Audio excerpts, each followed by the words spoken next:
Subscribe to our channel by clicking the subscribe button. Click the bell button and enjoy the latest uploads from our channel. नामुनासिब बात है। इसी तरह नबी अलैहिस्सलाम ने इरशाद फरमाया कि जो आदमी फोत हो जाए, उसे भी गाली ना दो,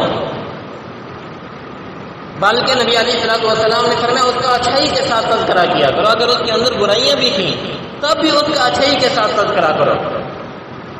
और बाद रिवायात में तो आता है कि फोत हो जाने के बाद अल्लाह रब्बुल इज्जत फरिश्तों को भेजते हैं, फरमाते हैं जाओ जाकर बंदों में देखो कि इस बंदे का तज़किरा कैसा हो रहा है।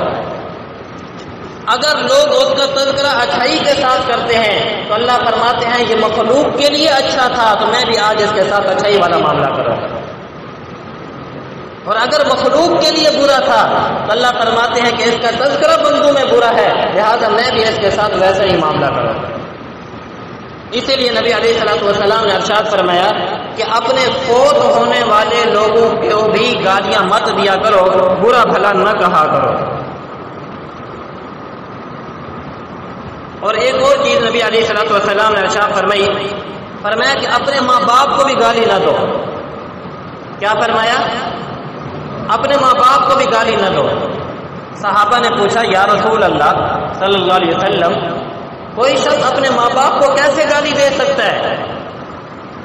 नबी अलैहिस्सलाम ने फरमाया जब तुम किसी के माँ बाप को गाली देते हो, वो तुम्हारे माँ बाप को गाली देता है, तो गोया ऐसे ही है कि तुमने अपने माँ बाप को गाली दी।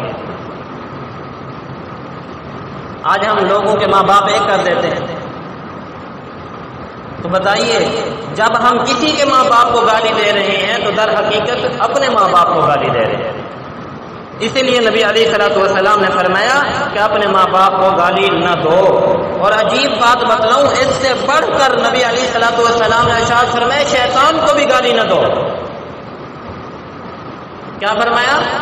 माँ बाप तो दूर रहे ना जी, चरिंद परिंद तो दूर रहे, फरमाया शैतान को भी गाली न दो। ला तसुब्बु शैतान व तअव्वदु बिल्लाहि मिन शुरूरिही। नबी अलैहिस्सलाम ने फरमाया शैतान को गाली न दिया करो, बल्कि इसके शर से अल्लाह से पनाह मांगा करो। Subscribe to our channel by clicking the subscribe button. Click the bell button and enjoy the latest uploads from our channel.